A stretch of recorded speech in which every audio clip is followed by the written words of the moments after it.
Hai semuanya. Assalamualaikum warahmatullahi wabarakatuh. Ketemu kembali dengan Ustazah dalam pelajaran IPS ya. Baik Ananda semuanya, apa kabar semuanya? Mudah-mudahan Ananda semuanya dalam keadaan sehat walafiat ya nak. Sebelum kita memulai pelajaran kita pada pagi hari ini, mari bersama-sama kita buka pelajaran kita dengan membacakan basmalah. Bismillahirrahmanirrahim. Mudah-mudahan hari ini kita diberikan kelancaran dan kemudahan bagi Allah. Tujuan pembelajaran kita pada hari ini adalah siswa dapat mengetahui saluran-saluran mobilitas sosial, kemudian siswa dapat mengetahui dampak mobilitas sosial. Saluran-saluran mobilitas sosial. Saluran mobilitas yang pertama yaitu angkatan bersenjata. Nah, angkatan bersenjata ini merupakan organisasi yang dapat digunakan untuk saluran mobilitas vertikal ke atas melalui tahap yang disebut dengan kenaikan pangkat. Apa misalnya contohnya? Contohnya adalah seorang prajurit yang berjasa pada negara karena menyelamatkan negara dari pemberontakan, maka dia akan mendapatkan penghargaan dari negara. Nah, mungkin dia itu berasal dari golongan masyarakat rendah, tetapi karena penghargaan tersebut, maka naiklah level dia menjadi vertikal. Saluran mobilitas yang kedua adalah lembaga keagamaan. Lembaga keagamaan ini adalah merupakan institusi yang mengatur kehidupan manusia atau perilaku yang berhubungan dengan agama. Nah, jadi lembaga keagamaan ini adalah salah satu saluran penting bagi gerakan sosial. Jadi setiap agama mengajarkan bahwa setiap orang memiliki status yang sama. Jadi untuk mencapai tujuan ini, banyak pemimpin agama berupaya mengangkat orang-orang dari tingkat yang lebih rendah ke tingkat yang lebih tinggi untuk saling menikmati satu sama lainnya. Sebagai contoh, Nabi Muhammad SAW berusaha meningkatkan status perempuan dan budak agar mereka setara dengan orang lain. Nah, jadi fungsi lembaga agama di sini adalah sebagai panduan untuk kehidupan beragama, kemudian sebagai sumber kebenaran agama, dan sebagai pedoman prinsip benar dan salah. Nah, jadi intinya institusi agama ini adalah dapat meningkatkan status seseorang terutama jika ia telah berkontribusi pada perkembangan agama. Saluran mobilitas sosial yang ketiga yaitu lembaga pendidikan. Lembaga pendidikan merupakan salah satu saluran yang konkret dan mobilitas vertikal ke atas. Nah, bahkan lembaga pendidikan ini dianggap sebagai sosial elevator atau perangkat yang bergerak dari kedudukan yang rendah ke kedudukan yang lebih tinggi. Nah, pendidikan memberikan kesempatan pada setiap orang untuk mendapatkan kedudukan yang lebih tinggi. Misalnya, seorang anak nelayan dapat mengenyam sekolah sampai jenjang yang lebih tinggi dan akhirnya ia mendapatkan ijazah dan bekerja sesuai dengan keahliannya.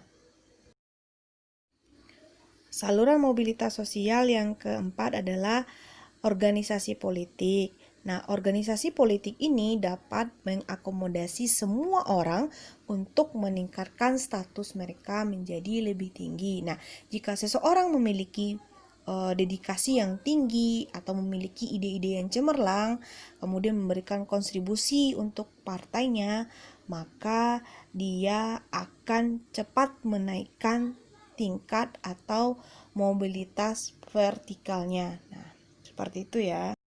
Saluran mobilitas sosial yang kelima yaitu organisasi ekonomi.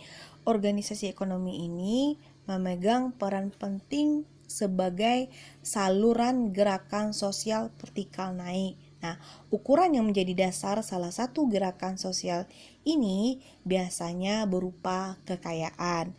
Oleh karena itu, organisasi ekonomi seperti BUMN, Persero, atau PT dapat menjadikan saluran untuk terjadinya atau menaikkan mobilitas vertikal ke atas.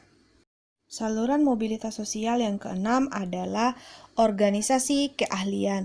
Organisasi ini menjadi wadah bagi mereka yang memiliki keahlian. Nah, melalui organisasi ini, mereka dapat menjadi terkenal dan menduduki lapisan atas di lingkungan masyarakat. Contohnya, menjadi anggota ICINI, menjadi IDI atau Persatuan Seniman, Persatuan Sastrawan, Ikatan Ahli Hukum, dan sebagainya. Nah, inilah yang akan menaikkan derajat atau status mereka. Dampak mobilitas sosial.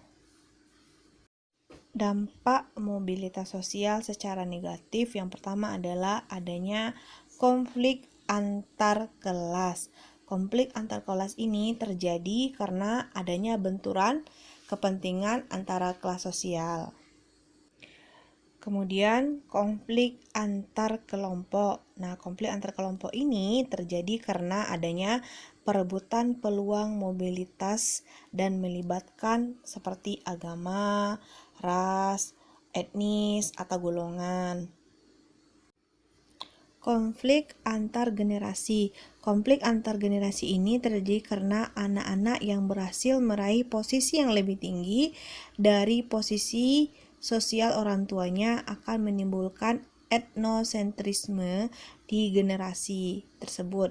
Hal ini disebabkan generasi anak dan generasi orang tua memiliki perbedaan perkembangan. Dampak positif mobilitas sosial yang pertama adalah mendorong seseorang untuk lebih maju. Artinya, orang-orang akan berusaha untuk berprestasi atau maju karena terdapat kesempatan untuk naik status atau pindah status. Dan kedua adalah mempercepat perubahan sosial. Nah, artinya orang-orang akan melakukan perubahan sosial kepada arah yang lebih baik. Contohnya adalah perubahan dari masyarakat agraris menjadi masyarakat industri. Selanjutnya, dampak yang ketiga adalah untuk meningkatkan kesejahteraan hidup.